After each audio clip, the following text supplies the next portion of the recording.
Des- Desafortunadamente es un tema que se tiene que hacer. Es un tema al cual tenemos que entrar porque, pues bueno, a veces no hay nadie quien lo haga y seguramente podríamos ser nosotros los que tengamos que hacer todos estos trámites. Y bueno, ¿cuántas veces nos hemos preguntado qué sigue, ¿no? Con el dolor y con la pena que se tiene ante la pérdida, pues tenemos que comenzar a hacer trámites, ir a dónde voy, qué tengo que hacer, qué documentos tengo que tener, en fin, ¿quién me puede ayudar? Y pues desafortunadamente a veces no hay nadie quien pueda auxiliarnos. Y justo y precisamente el día de hoy, por eso es que este tema lo estamos compartiendo con ustedes el licenciado Rodolfo de la Vega, quien nos acompañó la semana pasada y a quien doy nuevamente la bienvenida.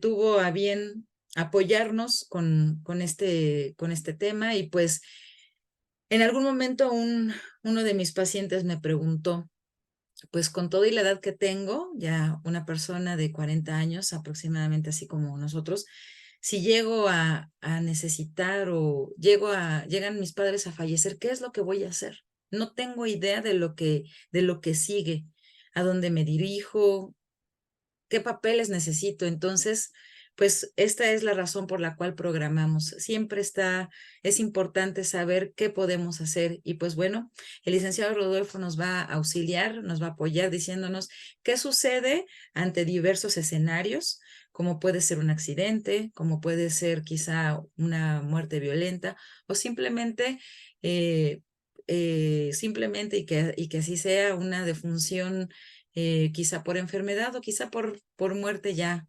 natural. Entonces, doy la bienvenida, licenciado, muchísimas gracias. Los micrófonos son para usted. Debo comentarles, sí, que vamos a tener ahora una dinámica distinta para poder resolver las dudas que puedan irse generando durante la conferencia. Y pues bueno, el licenciado va a abordar los temas, va a ser digamos que por bloques. Y una vez que cierre el bloque, vamos a dar, va a dar el respuesta a las preguntas que ustedes puedan tener. Y después de responder estas preguntas, seguiremos con el siguiente bloque. Entonces, los dejo en compañía del licenciado Rodolfo. Muchísimas gracias, licenciado. Es todo suyo el micrófono nuevamente.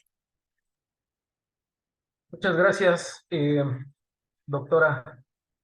Bueno, pues primero saludar a todos, agradecer el espacio que me brinda o nos brinda URUS Clínica en Psicología para conocer nuestros derechos, para fomentar esta cultura jurídica.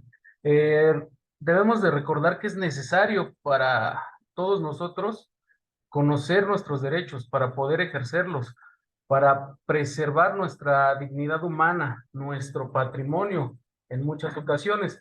Entonces es importante este tipo de espacios para poder conocer y saber cómo actuar y a qué derechos tenemos y también nuestras obligaciones, claro, previniendo las violaciones a nuestros derechos humanos, que pues lamentablemente suceden en algunas partes de nuestro país. Bueno, después de este saludo, quisiera hacer la siguiente precisión. Esta plática se está grabando en septiembre de 2023 y se enfoca principalmente a la legislación de la Ciudad de México y el Estado de México, puesto que sí existen diferencias con otras entidades federativas. Sin embargo, también hay muchas similitudes, pero para efecto de no generar mayor controversia o generar problemas o equivocaciones o dar una información que no es exacta para otras entidades, por eso hago esta precisión. Bueno, pasado esto, entonces, bueno, vamos a entrar en materia. Eh, Cuando lamentablemente alguno de nuestros familiares o conocidos llega a tener una muerte, la muerte llega de diversas maneras. Una de ellas es mediante una muerte violenta, esto producida por algún accidente o producto de un hecho delictivo, es decir, el homicidio. En ese caso, pues la situación se complica emocionalmente, porque evidentemente al un familiar sufrir uno de estos eventos, pues no sabemos cómo actuar. En este caso, pues voy a explicar qué es lo que tiene que suceder o qué es lo que va a suceder para que podamos entender y en consecuencia en su momento podemos actuar ante la situación, porque es claro que uno de nuestros derechos es conocer qué es lo que está pasando, conocer qué es lo que va a pasar con este tipo de eventualidades. Bueno, para el caso de un accidente o de un homicidio, lo primero que tiene que suceder es que va a haber una investigación. Esta investigación estará a cargo del Ministerio Público. El Ministerio Público, según la Constitución en el artículo 21, es quien se encarga de llevar la conducción de la investigación. En este caso, ¿la investigación de qué? En el caso de un accidente, bueno, no podemos decir a simple vista o de manera inmediata si en realidad se trata de un accidente o estamos ante presencia de un delito, en este caso de un homicidio o de un feminicidio. Entonces, el Ministerio Público de oficio lo que va a hacer, es decir, siempre va a mandar a sus peritos, expertos en criminalística, en fotografía forense, en balística, dependiendo de cómo hayan sucedido los hechos. Estos peritos se van a encargar de llegar al lugar del hecho o del hallazgo, porque el hecho es donde sucedieron el acto delictivo, el accidente, pero el lugar del hallazgo es donde se encuentra el cuerpo.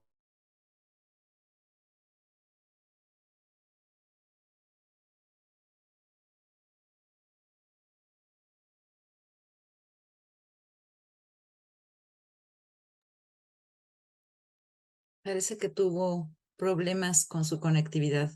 Vamos a esperar unos minutos, por favor.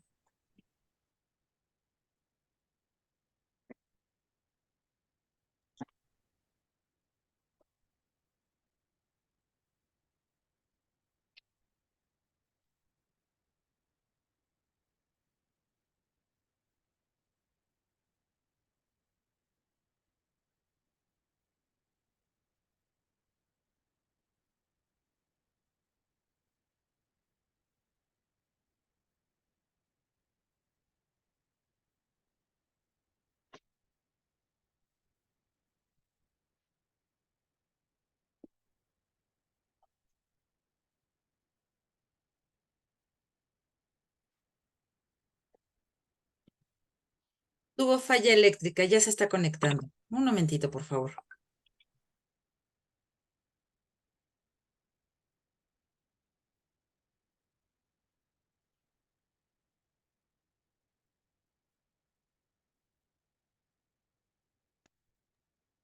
Con estas eventualidades de falla eléctrica y con el clima, creo que a veces es predecible que esto suceda, amigos. Ya saben, estamos en vivo y es lo mejor de estar en vivo, que vemos que sí está sucediendo. Aquí no hay corte, no hay edición de video, entonces aquí seguimos. Un momentito, por favor.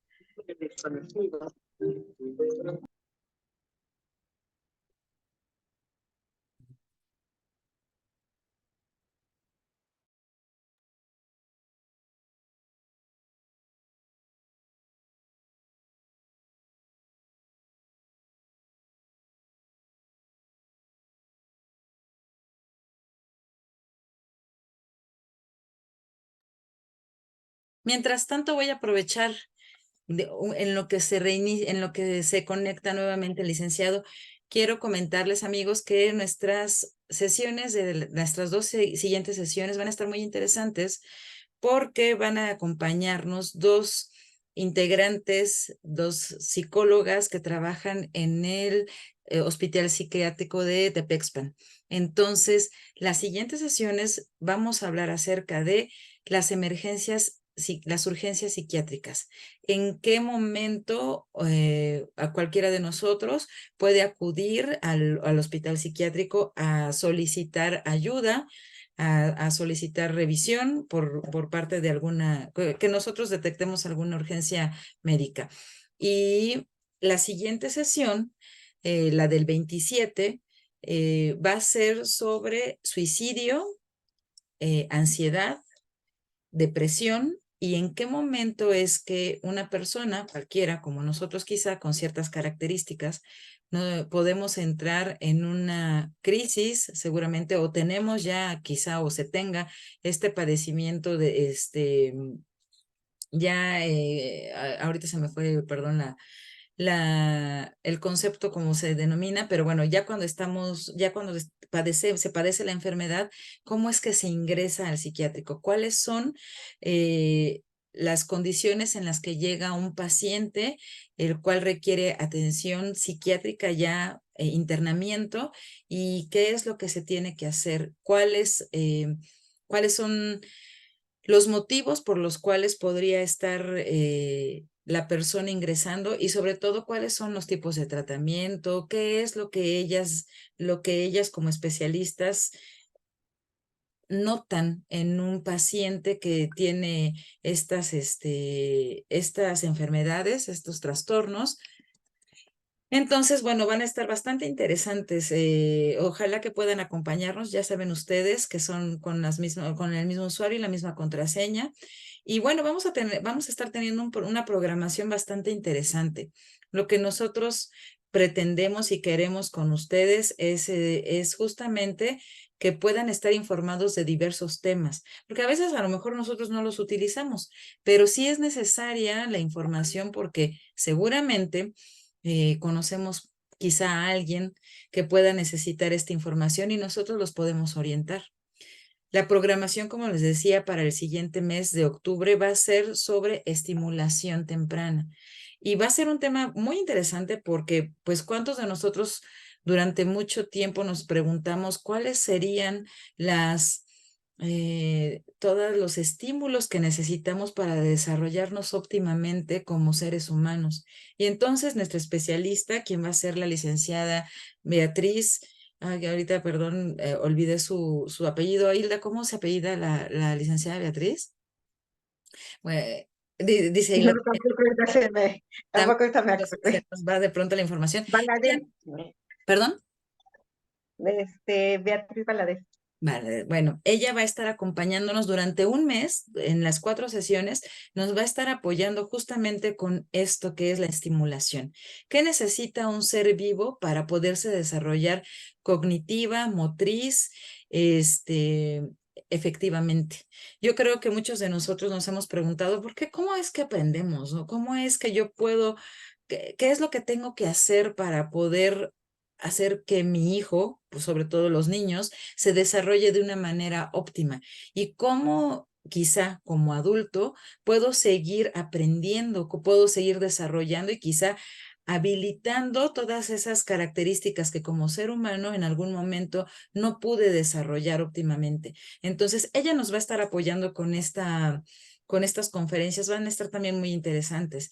Y pues, por supuesto que estamos siempre pensando qué temas pueden interesarles. Y a nosotros nos gustaría mucho escucharlos y saber qué también quieren conocer, de qué temas quieren hablar, porque bueno, en esta nueva modalidad, para nosotros en las conferencias de URUS, lo que pretendemos es no solamente abarcar temas y darlos de manera unitaria, sino darlos de manera integral, quizá por bloques diferentes, pero que siempre estén dirigidos hacia temas, hacia un solo tema, pero visto de diferentes aristas. Entonces, a nosotros nos gustaría muchísimo saber qué temas pudieran interesarles, y por supuesto que nos pudieran decir, ya sea por medio de nuestro chat o por medio de nuestras redes sociales, que por cierto, ya todas las conferencias que tenemos a partir de eh, la primera que dimos en nuestra nueva modalidad, que fue cómo conseguir trabajo, ya se encuentran en YouTube. Entonces, si ustedes que también de momento quieren volverlas a consultar, quizá ver algo que se les escapó, o a los que no habían estado con nosotros y ahora nos acompañan, quizá darle seguimiento. Los temas que tenemos ya en YouTube arriba son acerca del empleo. Hilda, ¿cuál fue la segunda, la que dio la licenciada Gaby? Gaby fue la de. Ay, se me fue ahorita. pero ya están varias. De hecho, ya está la de la semana pasada, las de tanatología también ya están. Las 4 que dio la tanatóloga, Elisa, el- Elisa, ya están. Está la de Gaby, está ya también está la de la sesión pasada. Hoy que ya las pueden bajar, ya las pueden ver desde ahí. Y bueno, regresando al apellido de la ponente dentro del próximo mes, es Balarde, Beatriz Balarde.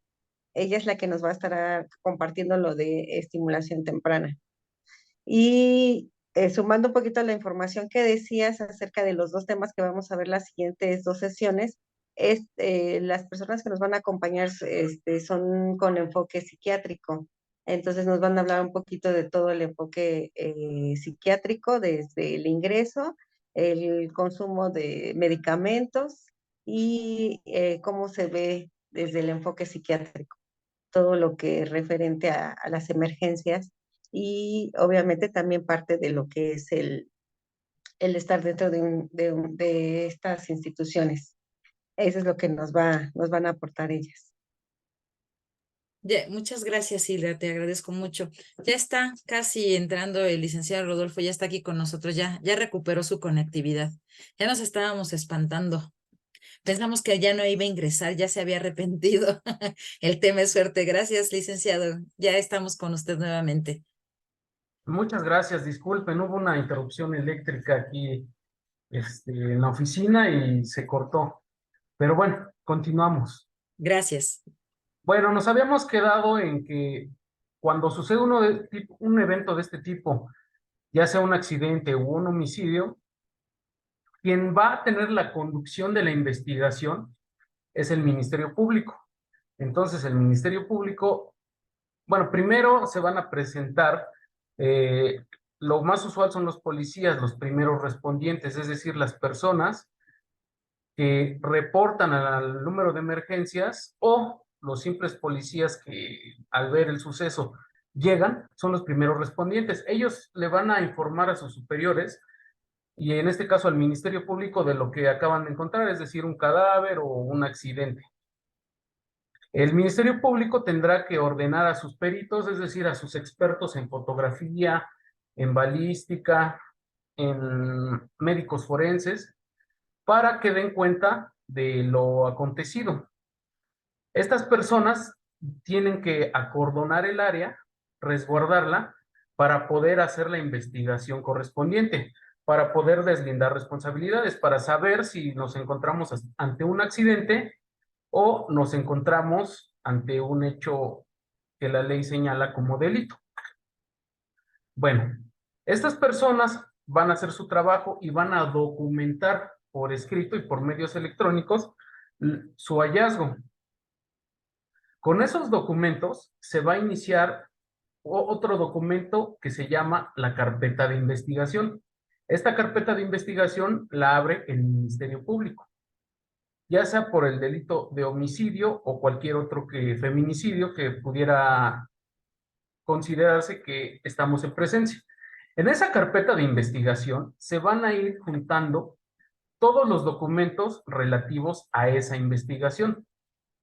Eh, con esta carpeta de investigación, el Ministerio Público va a tener que crear una teoría del caso. Es decir, él va a tener que decidir ante presencia de qué estamos, si es un accidente, es un homicidio, es un feminicidio, para que en su momento, siguiendo las líneas de investigación, pueda darse con el responsable, pueda darse con la verdad. Ese es un derecho humano que tenemos a conocer la verdad de qué es lo que sucedió en los distintos acontecimientos o en la muerte de una persona. Como repito, pudo haber sido un accidente simplemente, pudo haber sido un suicidio, pudo haber sido un homicidio, puede ser un feminicidio, pero no podemos nadie asegurar algo si no hay un sustento científico, si no hay un sustento de investigación para saber ante la presencia de qué estamos. Bueno, una vez que ya se realizaron las diligencias en el lugar del hecho o del hallazgo, se va a llevar algo que se llama el levantamiento del cadáver. El cadáver lo van a llevar a la agencia del Ministerio Público que esté más cercana al área o donde sea la jurisdicción, y ahí deberían de hacerle otros estudios a dicho cuerpo sin vida. Este estudio debería de ser una necropsia para conocer cuáles fueron los motivos del fallecimiento. Una vez que se termine este estudio, que es la necropsia, normalmente hay los familiares, los deudos, al saber esta situación o que la persona no, su ser querido no llega, no se comunica, pues normalmente lo que hacemos es buscar, salir a la calle. Y en algunas ocasiones, pues nos podemos dar cuenta, si sucedió cerca del domicilio, cerca de donde están sus familiares, pues se dan cuenta que falleció. Y tienen que ir a la agencia del Ministerio Público para ir a reconocer el cuerpo y en su caso reclamarlo. Cuando no es así, cuando nuestro familiar lamentablemente no llega, tenemos que ir al Ministerio Público a levantar una denuncia, haciendo del conocimiento a la autoridad ministerial estos hechos. Es decir, que mi familiar lamentablemente no aparece y entonces lo tenemos que buscar. El Ministerio Público, donde vamos a hacer esta denuncia, nos va a dar distintas opciones o distintos lugares para ir a buscarlo, y a su vez va a generar unas alertas para saber si en alguna otra agencia del Ministerio Público, ya sea de la Ciudad de México, del Estado de México o en el país, se encuentra una persona con esas características. En algunas situaciones, cuando el cadáver no se reclama en la agencia del Ministerio Público, lo llevan a un lugar donde se concentran todos los cadáveres de la ciudad que no han sido reclamados. Entonces el Ministerio Público nos va a decir a nosotros que tenemos que ir a ese lugar para ir a reconocer los cuerpos. Y en ese lugar, pues nos van a dar muchas fotografías de las diversas personas que se encuentran en ese lugar que no han sido reclamados. Y si nosotros nos ponemos a revisar esas fotografías, bueno, posiblemente encontremos a nuestro familiar. Eso es lo que se tiene que hacer cuando no se reclama. Cuando sí se reclama en la agencia del Ministerio Público el cadáver de nuestro familiar, pues entonces nada más hay que acreditar el parentesco para que nos lo puedan entregar. ¿Cómo podemos acreditar ese parentesco o con qué documento? Bueno, con la credencial del lector, con el acta de nacimiento, con el acta de matrimonio, con cualquier documento público que pueda acreditarnos que nosotros somos familiares de la persona que se encuentra lamentablemente en la agencia del Ministerio Público, y el Ministerio Público nos lo tendrá que entregar para, bueno, realizar las ceremonias culturales que tenemos cada uno de nosotros. Ahora bien, en el caso de que se trate o que el Ministerio Público concluya que fue un accidente, pues entonces en ese supuesto hay que deslindar la responsabilidad de accidente de que fue. Por ejemplo, si fue en un medio de transporte, en un autobús, y fue un accidente, hay que ver si la responsabilidad es de quien venía conduciendo o de otra persona que posiblemente se atravesó. En ese caso se tendrá que seguir la investigación, y si se llega a encontrar algún culpable, o si el presunto culpable ya está detenido, lo van a llevar al detenido tiene 48 horas para estar en el Ministerio Público. Después de esas 48 horas lo tienen que llevar con el juez de control. Ahí son 72 horas y ahí se va a llevar una audiencia que se llama audiencia inicial. En esa audiencia inicial se van a revisar varias cuestiones respecto de la detención y el tiempo que tiene para el juez para decidir.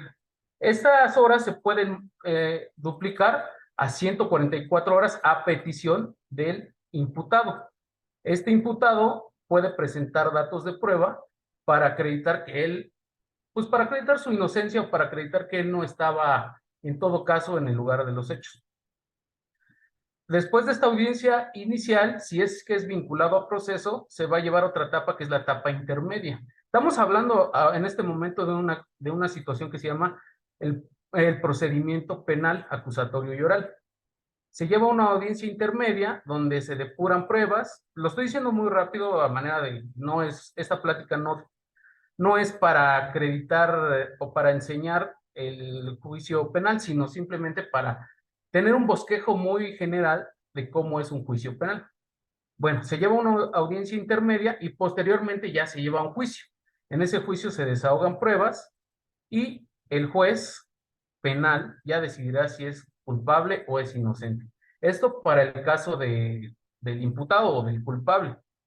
En caso de que se declare por sentencia que es culpable, bueno, entonces va a ocurrir algo, lo van a obligar o lo van a sentenciar a una cosa que se llama la reparación del daño. Esto es, si bien una persona, un cuerpo humano, no tiene un valor económico en el mercado, sí se puede cuantificar una reparación del daño para los ofendidos, es decir, para los familiares del occiso. Esta reparación del daño consta de varias cosas, entre ellas una cantidad económica para reparar el daño de haber matado al familiar. Soy un poco cruel, un poco absurdo, pero bueno, definitivamente pues no, nadie va a poder revivir a esta persona. Entonces lo único que podemos hacer humanamente posible es económicamente remunerarle. Si bien no es una reparación del daño que quisiéramos tal vez, pero pues es lo único que se puede hacer. Una cantidad económica para resarcir ese daño. También lo pueden sentenciar a que tome terapia psicológica para que en un futuro no lo vaya a volver a hacer, o si fue por una cuestión emocional, no se fijó y atropelló a alguien, pues mida esas consecuencias para la próxima vez y que no vuelva a ocurrir. Lo pueden sentenciar también a que no se acerque a los ofendidos, es decir, a los sobrevivientes de quien falleció, etcétera. Entonces, básicamente es eso. Eso es en un juicio penal lo que se tiene que hacer.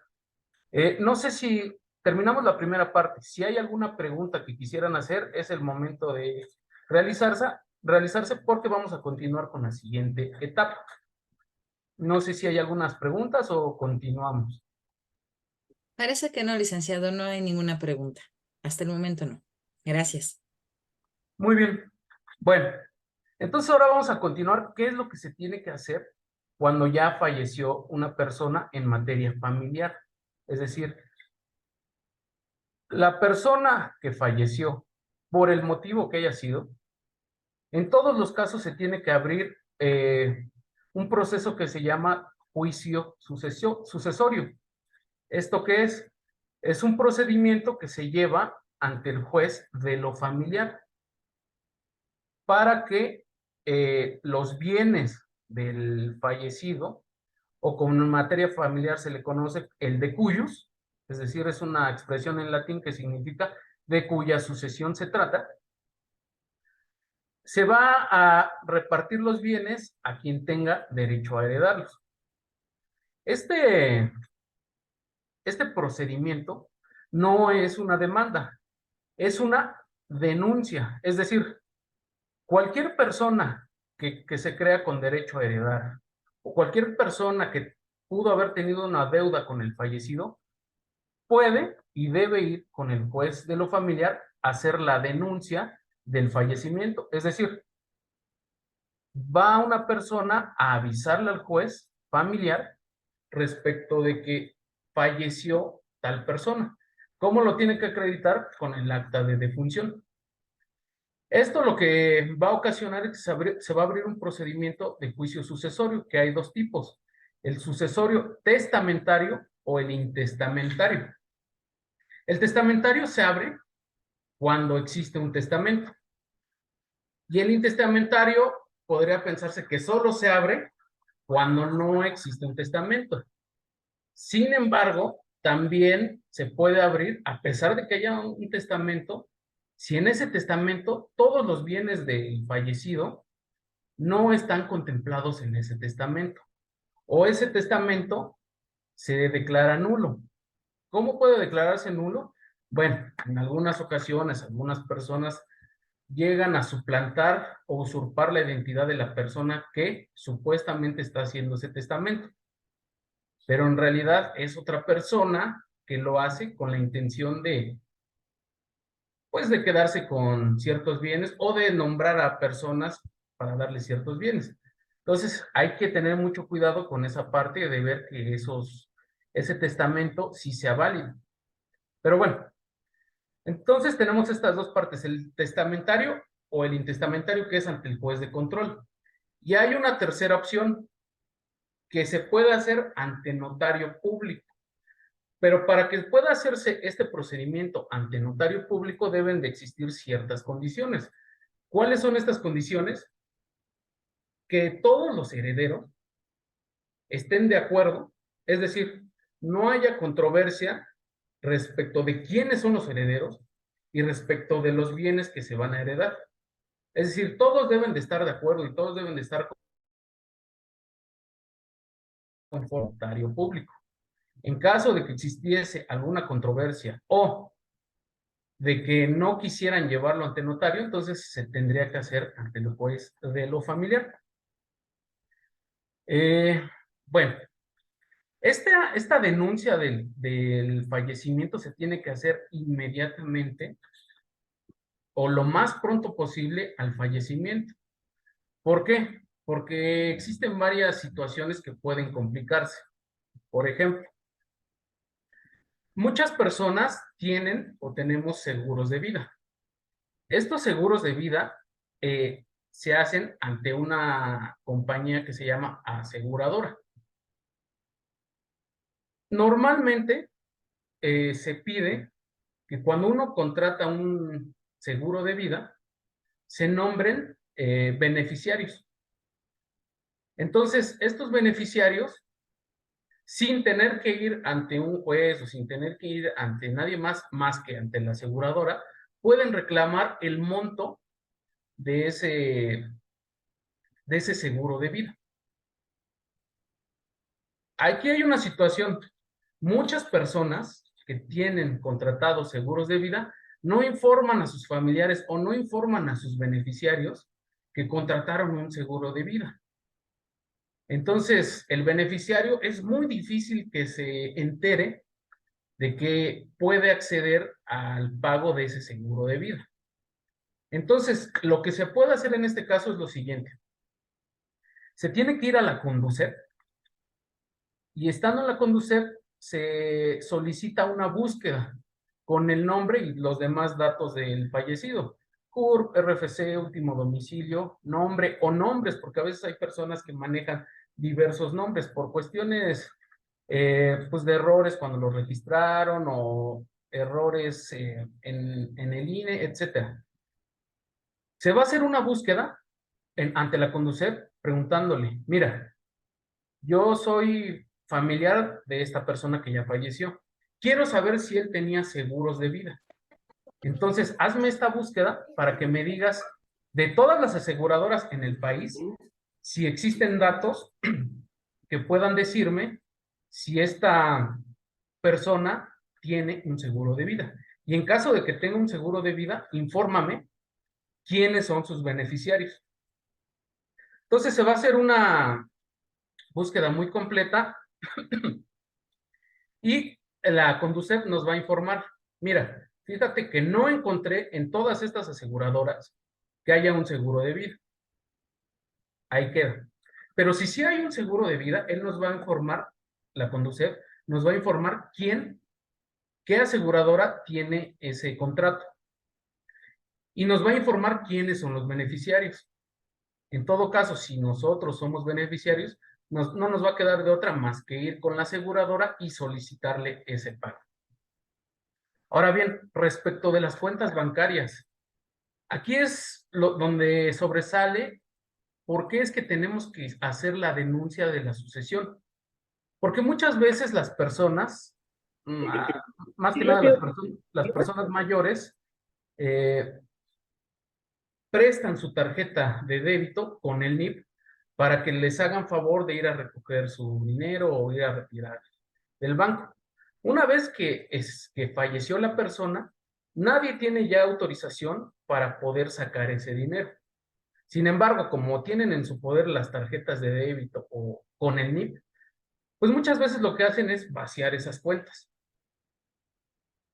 Lo que tenemos que hacer es denunciar inmediatamente ante el juez de lo familiar que existió este fallecimiento y solicitarle que haga una investigación para saber qué cuentas de banco tenía. Y esas cuentas de banco que tenía, que sean congeladas para que ya nadie las pueda tocar. En este sentido, es que toma relevancia por qué hay que denunciar inmediatamente el fallecimiento ante el juez de lo familiar, para que puedan ser congeladas esas cuentas en caso de que existan y nadie más pueda vaciarlas. Porque una vez que hayan sido vaciadas, pues se genera una serie de problemas para poder recuperar ese dinero. Y hay que hacer investigaciones para ver quién sacó ese dinero y hay que ver igual de esas cuentas bancarias quiénes son los beneficiarios. Y en todo caso, entregarle el dinero a esos beneficiarios. Otra cosa que también es importante es que muchas personas tienen créditos hipotecarios. También hay que avisar inmediatamente a esas instituciones que dan los créditos. Puede ser Infonavit, Fobiste, el ISFAM o alguna institución crediticia o bancaria. ¿Para qué? Todos estos créditos hipotecarios tienen seguros de vida. Para el caso del fallecimiento del titular, opera el seguro de vida y la cuenta o la deuda se cancela y queda libre esa hipoteca. Ahora bien, hay que tener mucho cuidado con esta situación. Para que este seguro de vida pueda operar, se necesita estar al corriente de los pagos. Porque muchas veces me dicen, licenciado, mi familiar falleció y tenía un crédito hipotecario, pero voy con la institución de crédito y me dicen que no pueden hacerme efectivo el seguro de vida. ¿Les preguntaste por qué? Me dicen, es que dice que no iba al corriente con los pagos. Bueno, el no ir al corriente con los pagos es una causal para que no opere este seguro de vida porque se cancela. Y entonces, ¿qué pasa en esa situación? Pues hay que pagar la totalidad del crédito. Una situación pues bastante lamentable que si se hubiera tenido la, la responsabilidad de tener todos nuestros documentos y nuestras deudas al corriente, pues hubiera sido muy beneficioso para los que le sobrevivan. En ese sentido, entonces hay que tener mucho cuidado con tener al corriente todos nuestros pagos de nuestros créditos hipotecarios. No sé si hay alguna pregunta al momento. ¿Alguien tiene alguna pregunta? ¿O podemos continuar? Parece que no, licenciado. Continuemos. Muchas gracias. Bien. Bueno. Ahora bien, en México tenemos una cultura de muchas veces de no generar o no hacer nuestros propios testamentos. Es muy importante que así como debemos tener al corriente nuestros pagos de nuestros créditos hipotecarios, también debemos tener al corriente nuestro testamento, porque eso puede facilitar mucho el procedimiento y puede facilitar a nuestros herederos que puedan acceder a la masa hereditaria. En este momento en la Ciudad de México es el mes del testamento. Hay promociones. Esto se realiza ante un notario público. El testamento se debe de hacer ante un notario público. Y en septiembre, al ser el mes del testamento, hay descuentos y sale mucho más económico de lo que puede salir en cualquier otra etapa, en cualquier otro mes del año para realizar ese testamento. Para realizar un testamento, lo que tenemos que hacer es ir con nuestro notario público de confianza o el más cercano y solicitar que queremos hacer un testamento. El notario público nos va a entregar un formato donde tenemos que llenar con nuestros datos y a partir de ese formato, él va a realizar nuestro testamento. Es muy importante que estemos muy conscientes de lo que estamos escribiendo, de lo que vamos a hacer, porque una vez hecho el testamento, eso es lo que va a quedar. Muchas veces, como experiencia a mí me ha tocado que dicen, licenciado, lo que sucede es que mi papá falleció y yo como hijo no me dejó nada. Se lo dejó a una persona totalmente ajena, a una persona X. Eso no puede ser, no es justo. Yo como su hijo me toca esa herencia. Lo que les digo es que no. Realmente lo que se diga en el testamento es lo que se va a respetar. Es decir, si una persona decide dejarle sus bienes a la prima, a la sobrina, a un amigo, a una amiga, al nieto, al vecino, a quien sea, es necesario entender que se debe de respetar esa voluntad. Y entonces se va a entregar la masa hereditaria a la persona que esté nombrada en ese testamento como heredero o como legatario en su caso. En ese sentido, bueno, hay que tener, retomando, hay que tener conciencia y realizar nuestros testamentos para que pueda hacerse más fácil esa sucesión. Bueno, no siempre sucede así. Hay veces que, muchas veces las personas fallecen sin un testamento. Entonces tendría que llevar un juicio intestamentario. Bueno, en el caso de que se tenga que llevar un juicio intestamentario, la pregunta es, ¿quiénes tienen derecho a heredar? Cuando una persona muere sin un testamento, entonces, ¿a quién se le va a entregar la masa hereditaria? Es decir, ¿a quién se le van a entregar los bienes? Bueno, la ley nos comenta quiénes son los que tienen ese derecho y unos excluyen a otros. Es decir, los primeros que menciona la ley son a los que se le va a entregar la masa hereditaria. En caso de que no hubiere o no la quisiera en la herencia, se va con los segundos, con los terceros y así sucesivamente. Vamos a ver, ¿quiénes son los primeros que tienen derecho a heredar? Los descendientes, es decir, los hijos. Los hijos en todo momento van a poder recibir la herencia siempre y cuando no haya un testamento. Porque cuando hay un testamento se tiene que respetar la voluntad o se tiene que respetar lo que dice el testamento. Ojo, estamos hablando de cuando mueren sin testamento. Bueno, cuando mueren sin testamento, los hijos son los que tienen derecho a heredar los bienes del de cuyos.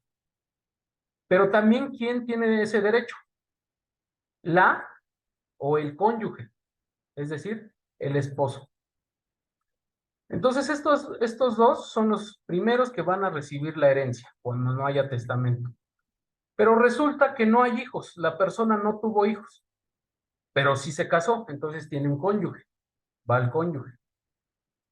Resulta que tampoco estaba casado. Y por casado me refiero a que haya acudido al registro civil a celebrar un matrimonio, porque a veces nos confundimos de que no realizamos esa unión matrimonial y simplemente por haber vivido X cantidad de tiempo con una persona, decimos que es nuestro cónyuge, cuando no es así, hay que tener mucho cuidado. Cónyuge es con quien esté casado. Bueno, resulta que no se casó, no tiene cónyuge, pero sí vivió con otra persona, que es denominado concubino o concubina. Este concubino o concubina en la Ciudad de México sí tiene ciertos derechos para heredar. No es equiparable a un cónyuge, pero sí tiene ciertos derechos. En el Estado de México, el cónyuge sí tiene mayores derechos o sí es más equiparable a un cónyuge. Aquí es lo importante de por qué al principio hice la precisión de que lo que estamos hablando se aplica en la Ciudad de México y en el Estado de México, porque si bien en todo el país es muy similar, también existen diferencias. Entonces, recapitulemos. En la Ciudad de México, para ser concubino o concubina de alguien, la ley nos exige varios requisitos. ¿Cuáles? Que hayamos vivido de forma permanente con la otra persona durante 2 años. 2 años seguidos ininterrumpidos. Este tiempo no importa si antes de que se cumpla tenemos un hijo en común. Pero ojo, los concubinos deben de ser personas solteras. No se vale que una persona se junte con otra, si ya pasaron sus 2 años y además tienen un hijo en común, pero resulta que alguna de esas personas o las dos se encuentran casadas. En ese supuesto no existe concubinato. Ahora bien, también es necesario aclarar, si bien deben de ser solteras, es decir, no tener matrimonio, también deben de estar libres de otro concubinato, porque hay personas que viven bueno, se alternan en vivir con diferentes personas unos días, un mes, otro mes, y entonces creen que 2 o 3 mujeres o 2 o 3 hombres son concubinos entre sí, cuando no es así. Cuando hay más de una relación de concubinato, ninguna se tomará como concubinato. Bueno, entonces, hecha esta aclaración, en la Ciudad de México son 2 años para formar el concubinato o que se haya tenido un hijo en común entre estas personas. En el Estado de México son 1 año. En el Estado de México solo se exige 1 año de vivir juntos para formar un concubinato o de igual forma si se tiene un hijo puede tomarse como un concubinato a pesar de no haber pasado ese año. Para el IMSS, para el Instituto Mexicano del Seguro Social, para acceder a la pensión por viudez, por concubinato, el IMSS nos exige que sean 5 años de concubinato para que pueda acreditarse un concubinato ante el IMSS. ¿Sí? Bueno. Entonces nos regresamos a quién tiene derecho a heredar. Nos quedamos primero que los hijos, posteriormente nos quedamos que la cónyuge o la concubina, pero resulta que esta persona no tuvo ni hijos, no tuvo ni cónyuge ni concubina, pero quien seguiría en orden para heredar serían los ascendientes. ¿Quiénes son estos? Los padres o los abuelos, o bisabuelos, o tatarabuelos. Bueno, ya sería difícil, pero en teoría así debería de ser. Los ascendientes. Resulta que ninguno no tuvo ni hijos, ni cónyuge, ni concubina, pero sí tiene padres. Entonces los padres son los que tendrán derecho a heredar, ojo, si no existe un testamento. En caso, ya dijimos, de que haya un testamento, se tiene que respetar la voluntad del de cuyos plasmado en el testamento. Pero resulta que no hay tampoco ascendientes, es decir, no hay padres, no hay abuelos. Entonces, ¿a quién le tocará heredar? A los parientes colaterales, es decir, hermanos. En caso de que no haya hermanos, a los sobrinos. En caso de que no haya sobrinos, a los sobrinos nietos. En caso de que no haya sobrinos nietos, a los primos. Pero resulta que esta persona no tiene ni hermanos, no tiene ni sobrinos, no tiene ni sobrinos nietos y no tiene primos. Entonces, ¿a quién le tocará heredar? Bueno, en este caso extremo, que sí sucede, le tocará a la beneficencia pública, es decir, al DIF. Al DIF le tocará hacerse cargo o recibir esa masa hereditaria en el caso de que no existan todos estos familiares. Y esto es así porque en esencia el Estado es quien tiene la propiedad de todos los bienes en el país. Entonces lo único que sucedería es que regresarían al propio Estado esa masa hereditaria.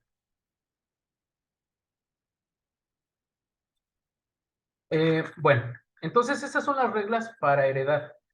De aquí se puede volver muy complejo porque pues a veces salen cónyuges, salen concubinas, salen hijos no reconocidos. Aquí tenemos que hacer una precisión. Los hijos no reconocidos no tienen derecho a heredar.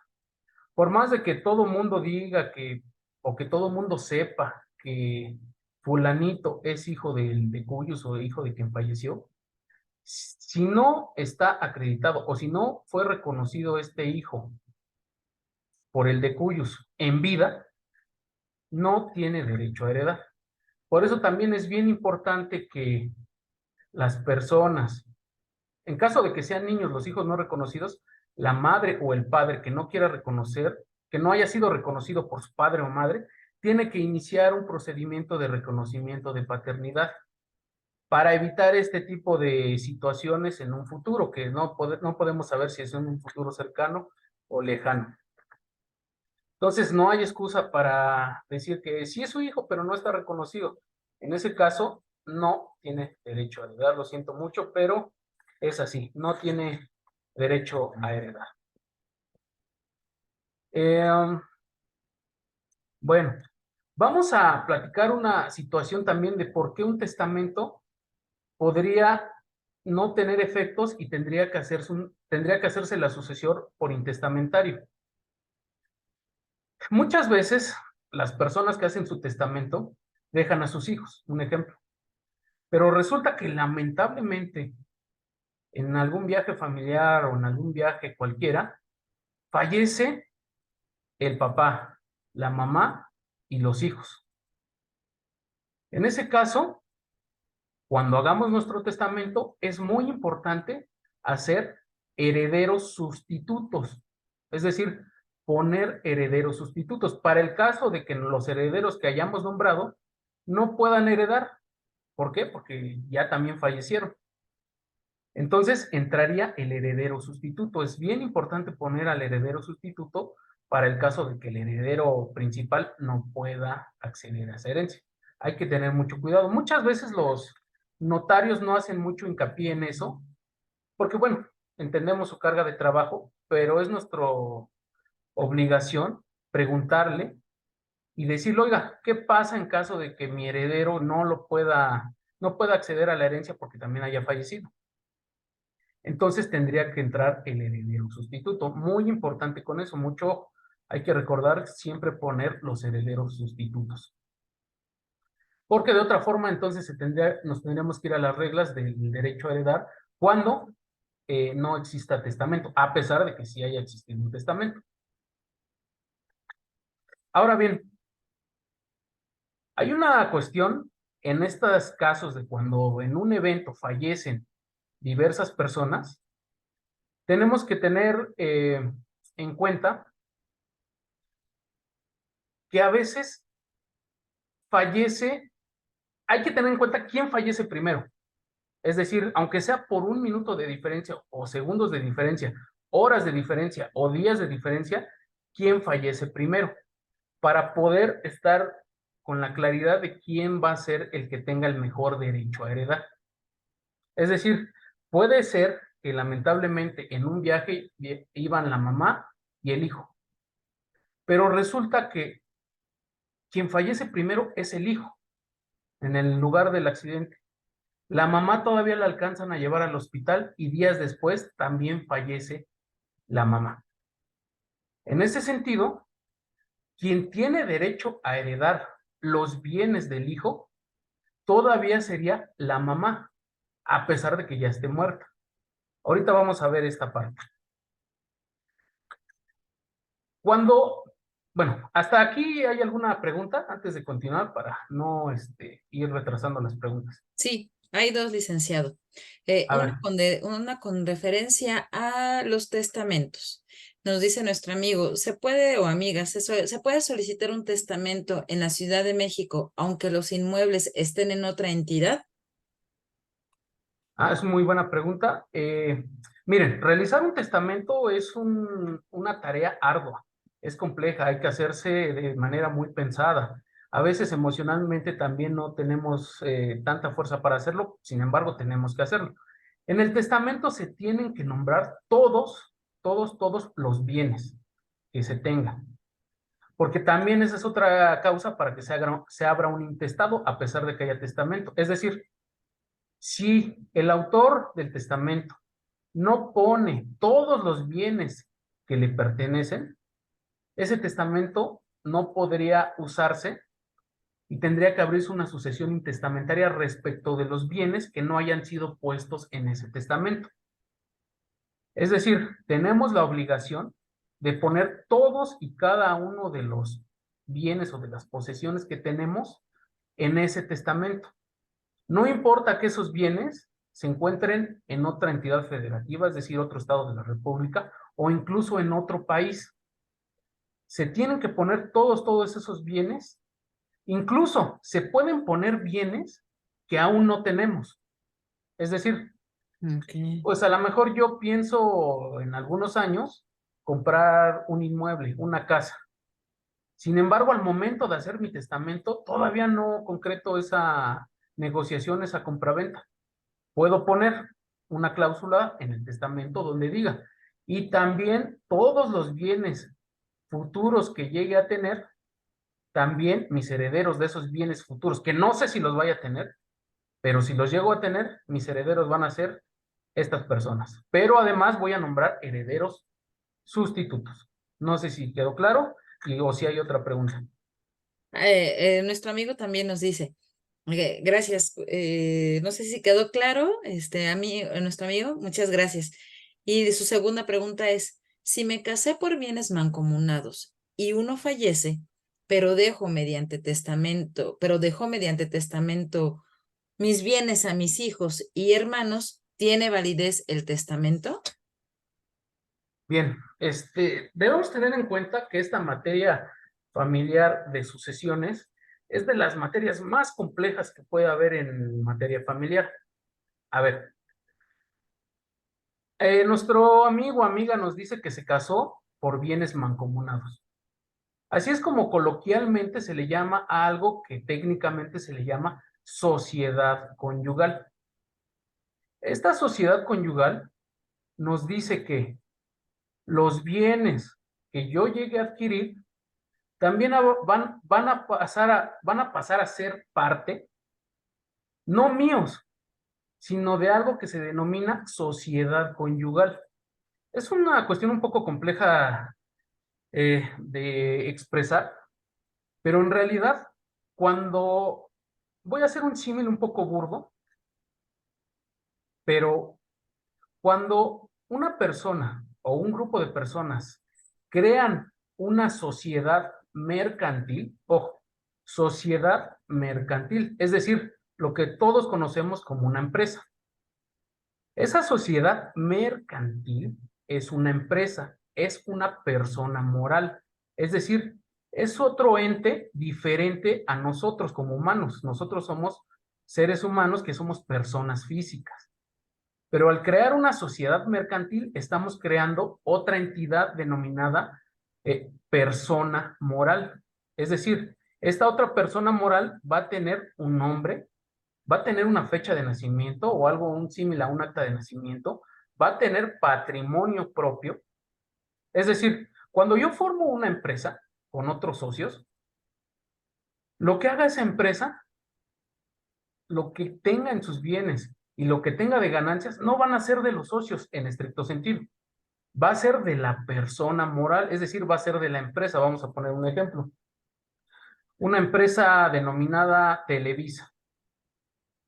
Si bien tiene dueños que son los socios, todas las ganancias, en estricto sentido, no son de los socios, son de Televisa, es decir, es otro ente diferente a nosotros.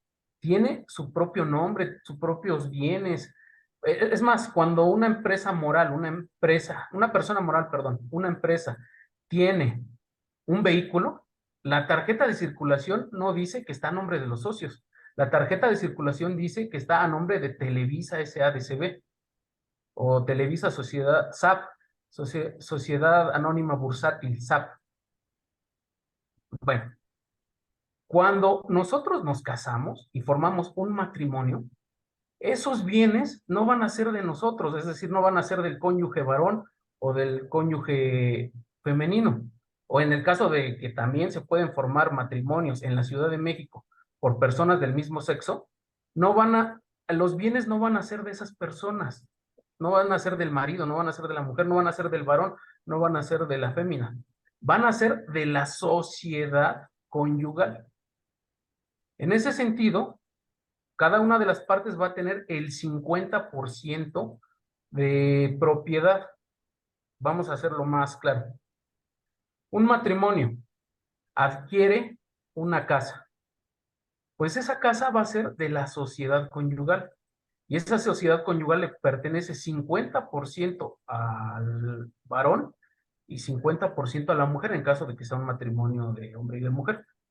Entonces, en mi testamento, lo que voy a poder heredar solamente es lo mío, lo que yo soy propietario. Y yo no soy propietario de toda esa casa que se adquirió en el matrimonio. Soy propietario del 50% de esa casa. El otro 50% le corresponde a mi cónyuge y mi cónyuge en su momento puede hacer o no hacer su testamento. Entonces, nuestro amigo que nos comenta que le heredó o que por testamento nombró como herederos a sus hijos y a su hermano y a sus hermanos, sí tiene validez, tiene toda la validez, pero nada más del 50% de sus bienes adquiridos en el matrimonio. Porque si tiene bienes que se adquirieron antes del matrimonio o si se terminó ese matrimonio posterior al matrimonio, ese sí es 100% suyo. Entonces, espero haya quedado clara la respuesta. Sí, gracias. Nos pregunta alguien más, licenciado. Me parece que hay un documento llamado voluntad anticipada. Si esto existe, es viable y respetado lo que se estipula en este documento y quien lo realiza. Bueno, esto de la voluntad anticipada es un tema totalmente diverso a lo que es un testamento. Esto no tiene nada que ver con un testamento, sino más bien con pues la voluntad de querer o no continuar con su vida. Entonces, esto es un tema aparte. Muy bien, licenciado, gracias. Podemos continuar. Muchas gracias. Bueno, ya como tenemos poco tiempo, voy a hacer muy breve esta siguiente parte. Una vez abierto el juicio sucesorio, ya sea testamentario o intestamentario, este tiene 4 etapas. La primera etapa es de reconocimiento de herederos y nombramiento de albaceas. Esta parte es muy importante porque debemos tener en cuenta qué es una albacea. Una albacea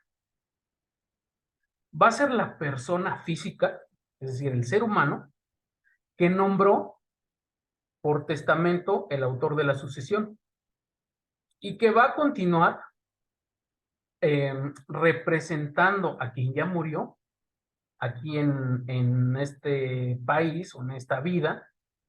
Es decir, si una persona, como mencionábamos, tenía un crédito hipotecario con alguna entidad financiera o con una entidad de vivienda como es el Infonavit, es evidente que la persona que falleció ya no puede ir a las oficinas del Infonavit a hacer efectivo el seguro o no puede ir al banco a reclamar las cuentas. ¿Quién tiene que hacerlo? Su representante. ¿Quién es su representante? La albacea. ¿Cómo se nombra esta albacea? En testamento va a quedar muy claro quién es la albacea, pero cuando no hay un testamento, se tiene que llamar a una junta de herederos. Es decir, esta junta de herederos va a estar conformada por las personas que tienen el derecho a heredar.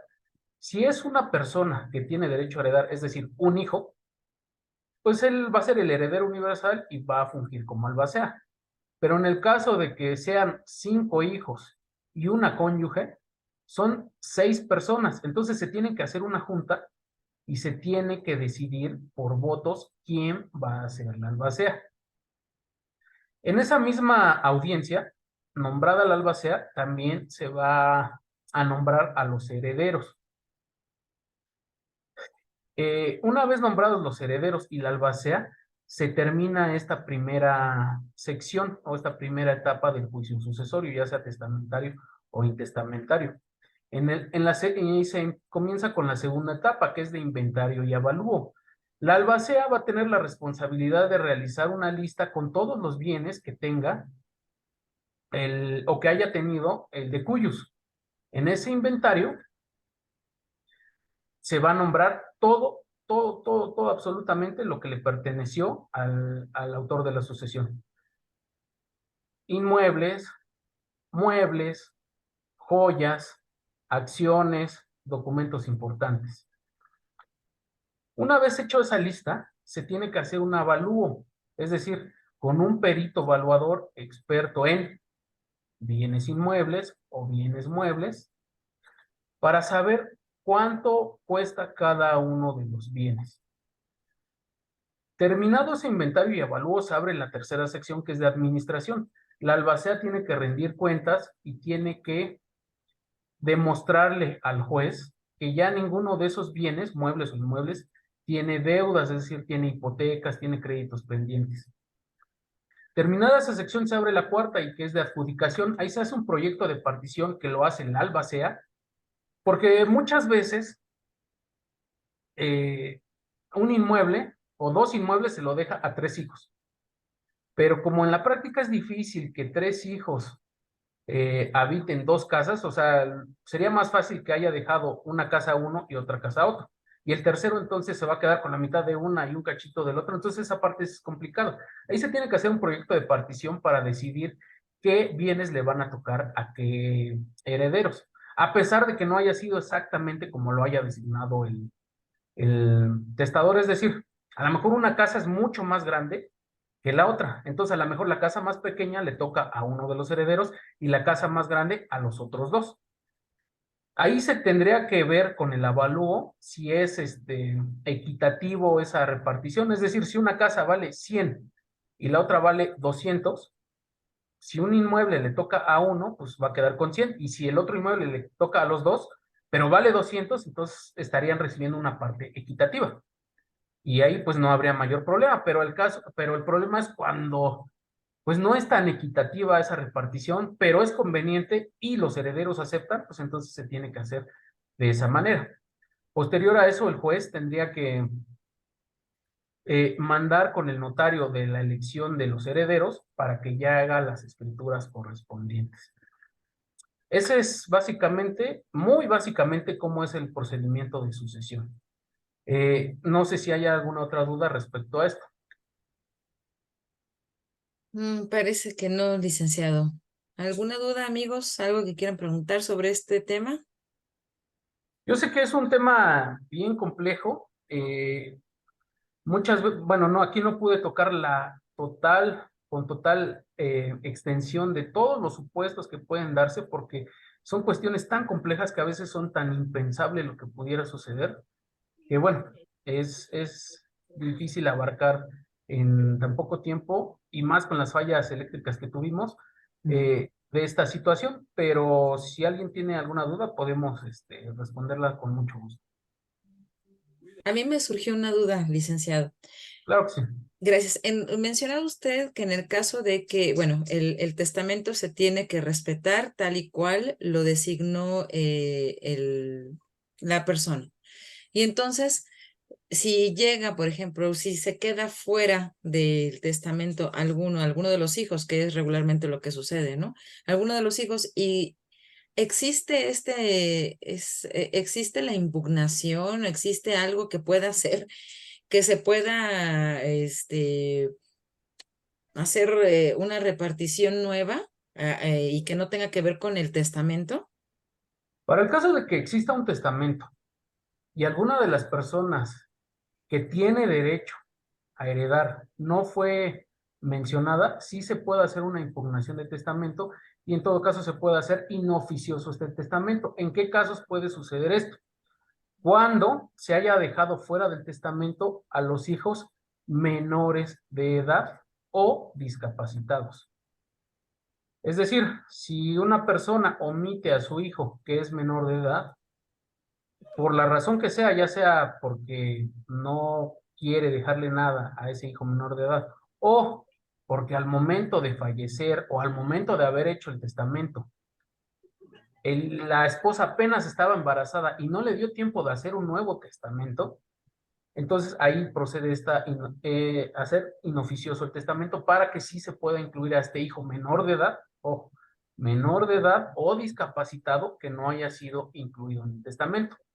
La otra opción es la cónyuge, pero como ya hablamos, la cónyuge que ha sido casada por bienes mancomunados coloquialmente, pero técnicamente llamado sociedad conyugal,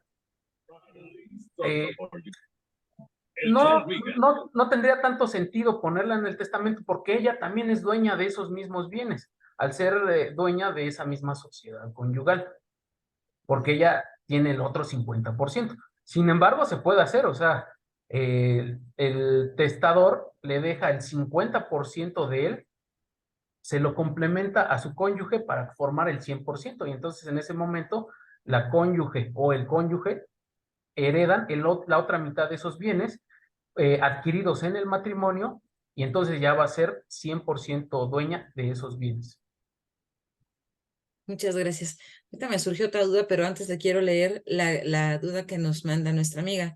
Dice ella, cuando en el divorcio se dio la casa en común a los hijos del matrimonio, otros hijos fuera, yo me imagino que del matrimonio, pueden reclamar, otros hijos del padre en este caso, pueden reclamar ese testamento, digamos. A ver, dice Otra que, vez, sí, se lo es leo. que fue Ajá, un perdón. poco compleja, es normal porque le comento que en estos temas es sumamente complejo poder dilucidar quién tiene el mejor derecho, pero porque además se involucran temas como el matrimonio, sociedad conyugal, o el divorcio, o el concubinato, o los hijos que nacieron dentro del matrimonio, o los hijos nacidos fuera del matrimonio, o como entre ellos se llamarían los medios hermanos. Entonces, a ver, vamos a checarlo. Dice, cuando en el divorcio se dio la casa en común a los hijos del matrimonio, otros hijos fuera que reclamen, otros hijos fuera de este matrimonio, pueden pedir algo, son por parte del padre en este caso. A ver, recordemos que en el matrimonio hay dos formas de régimen patrimonial, la sociedad conyugal y la separación de bienes. En este caso, nuestro amigo o amiga no nos dice cómo fue ese matrimonio, pero sí nos dice que se divorciaron. Ya habíamos comentado la plática anterior que cuando se divorcia se tiene que hacer un convenio, ya sea que ese convenio se haga por las buenas, es decir, de común acuerdo entre las partes, o por las malas, que el juez lo haga. Entiendo que como haya sido en el convenio, ese bien, esa casa que pertenecía a la sociedad conyugal, ahora le pertenece a los hijos. Quiero entender que así fue el convenio. Ya sea que se los hayan dado en propiedad o simple y sencillamente por el mero uso. Si se les dio en propiedad a los hijos, ese bien ya no entra en la sucesión, es decir, ya no entra en el testamento porque los divorciantes ya no son dueños de ese inmueble. Entonces, otros hijos o cualquier otra persona ya no tendría derecho a reclamarla porque ya el testador no era dueño. Ahora bien, si simple y sencillamente se les entregó en posesión a los otros hijos, quiere decir que el propietario siguen siendo los divorciantes y siguen teniendo la propiedad de ese bien a pesar de que la posesión la tengan los hijos. En ese sentido, otros hijos sí pueden tener derecho a ese inmueble siempre y cuando no haya un testamento. Porque si sí hay un testamento, entonces tenemos que respetar lo que diga el testamento. Y si el testamento nada más dice que los hijos que están en posesión, los otros hijos ya nada tendrían que ver. A menos que sean hijos menores de edad o discapacitados, como ya lo habíamos comentado. Y en este caso quiero entender que es a la parte que le corresponde al papá dentro de la sociedad conyugal. Así es que es del 50%. Normalmente, aquí también quiero hacer otra aclaración. Cuando se contrae matrimonio, se elige el régimen patrimonial, es decir, la separación de bienes o la sociedad conyugal. Para el caso de la separación de bienes, bueno, pues cada quien tiene sus bienes, pero la cónyuge o el cónyuge que se haya unido en matrimonio bajo una separación de bienes, también tiene derecho a heredar una parte como si fuera un hijo. Es decir, no va a heredar al 50%, sino si hay un hijo y una cónyuge que fue en separación de bienes, pues a cada uno del hijo y de la cónyuge sobreviviente le va a corresponder 50 y 50% de esos bienes. Si son 4 hijos y la cónyuge, entonces va a dividir entre esas 5 personas, es decir, a la cónyuge le tocaría una quinta parte. Bueno, hasta ahí la respuesta. No sé si hay otra duda. Yo tengo otra duda, licenciado. Por ejemplo, hay personas que deciden no hacer testamento por esta idea de que no los quiero dejar afuera, no los quiero dejar afuera, no quiero que se vea a quien quise más. Y entonces mueren sin testamento. Y entonces llega el momento en el que, por ejemplo, este caso que les digo, lo conozco. El, son 3 hijos, uno de ellos fallece, quedan 2, y la viuda del hijo, digamos la nuera, dice que tiene derecho al testamento, al posible testamento o a ser heredada. Tiene 2 hijos, nietos bueno, hay 2 nietos también. Entonces, ella le quita las escrituras a su suegra, diciéndole que pues para evitar cualquier cosa que alguien se vaya a quedar con la casa, pues ella le guarda las escrituras a su suegra. Y entonces, ahora lo que argumentan los nietos es que ellos también podrían ser partícipes de una herencia cuando la abuela fallezca. Esto se puede, o como usted decía, los primeros, digamos que para las primeras personas o las primeras figuras para heredar serían los 2 hijos restantes y ahí se quedaría. ¿Es esto correcto? Así es un poco complejo para que yo me pueda dar a entender, pero sí lo vimos así. Es decir, en México sí hay mucha esa cultura o esa creencia, esa idea de que teniendo las escrituras, pues es un tipo de salvoconducto o una forma de poder tener la propiedad de un inmueble. Sin embargo, las escrituras legalmente no acreditan otra cosa más que lo que dicen. ¿Y qué dicen esas escrituras? Que el propietario es tal persona. Si la nuera, el vecino, el nieto, el amigo, el tío, el hermano, el papá, quien sea, tiene esas escrituras.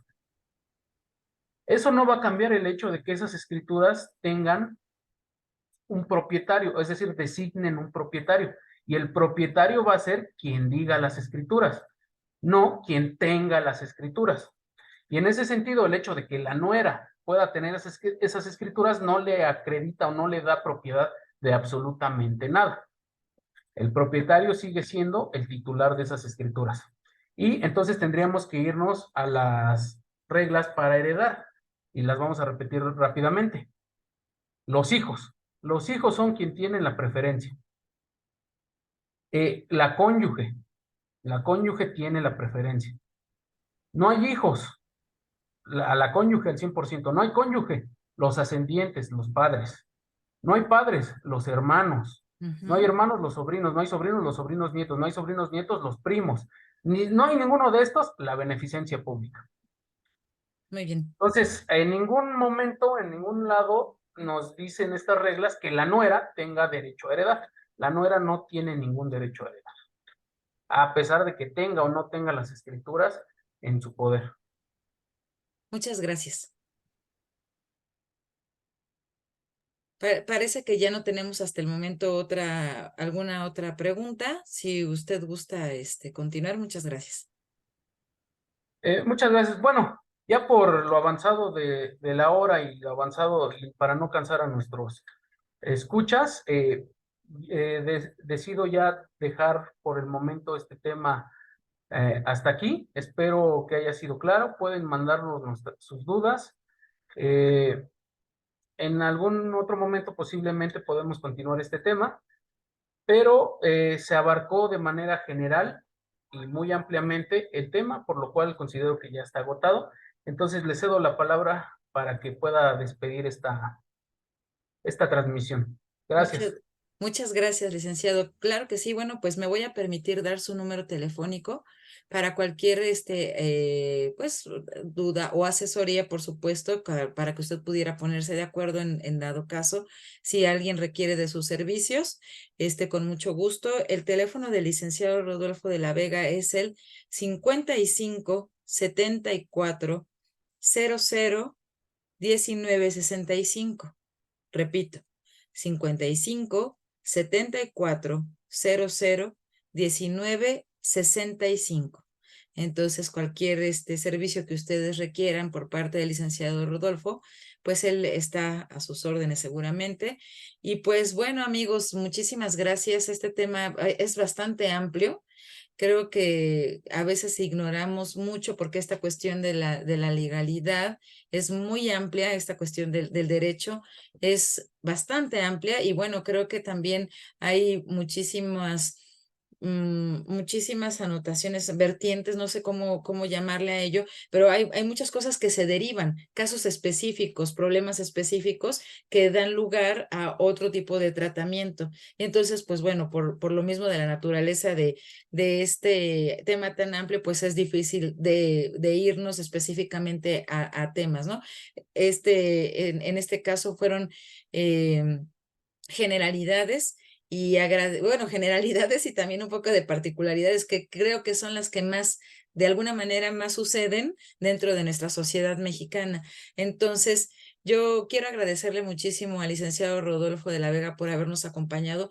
Por supuesto que vamos aquí, aprovecho a invitarlo nuevamente a que pueda acompañarnos en otro momento para poder tocar otros temas, por supuesto, y que todos nuestros amigos que nos acompañaron el día de hoy también a su vez puedan acompañarnos. Entonces, gracias a todos. Mire, le voy a leer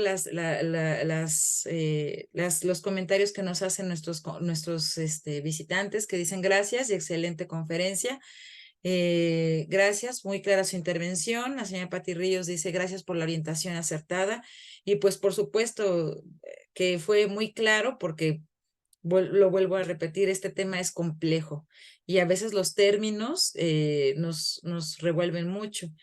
Deben de saber ustedes, amigos, que aquí en URUS nos gusta comentarles a nuestros ponentes, pues que es apropiado que nos hablen de una manera más coloquial, porque pues por supuesto a veces nosotros ignoramos muchos de los términos de las disciplinas y pues en un lenguaje más coloquial para nosotros es más fácil digerirlo. Entonces, muchísimas gracias al licenciado porque se cumplió la petición, se cumplió la consigna. Muchísimas gracias, licenciado Rodolfo. Le agradecemos muchísimo en verdad. Y por supuesto que queda usted invitado. Me tomo el atrevimiento a nombre del licenciado Francisco que invitarlo nuevamente posteriormente, por supuesto, para que pueda acompañarnos y con las sugerencias de nuestros amigos tratar otros temas de importancia, porque por supuesto que en esta cuestión de la psicología, todos estos temas nos afectan justamente emocionalmente y a veces hay que tener la cabeza bien fría para poder resolverlos, porque pues bueno, en estas cuestiones nos hacen, así tal cual yo he escuchado muchas, no, estoy hecha bolas, en este momento no tengo tiempo, no quiero, no puedo resolver, no me interesa por el dolor y demás, pero la realidad de las cosas es que como usted lo decía al principio, si no se hace pertinentemente, pueden suceder muchísimas cosas y a lo mejor que el dinero se acabe, que el dinero se lo lleven, que haya personas que en este caso abusen del dolor y que se aprovechen de ello. Entonces hay que estar con la cabeza bien fría y poder hacer los movimientos que se tengan que hacer a tiempo y en forma. Entonces, muchísimas gracias. Se lo vuelvo a repetir. Gracias a todos ustedes, amigos, por habernos acompañado. Recuerden, por favor, que estas conferencias ya están grabadas y van a quedar en nuestras redes sociales de YouTube y también en Facebook. Los teléfonos de la clínica ya están ahí en nuestro chat. Cualquier duda, sugerencia, estamos abiertos a lo que ustedes nos indiquen. Y sin más por la tarde, muchísimas gracias. Les agradezco mucho. Que tengan bonita tarde. Nos vemos pronto. Gracias, licenciado. Gracias, Hilda. Gracias a todos ustedes. Bonita tarde. Hasta pronto. Y hasta pronto. Bye. Bye.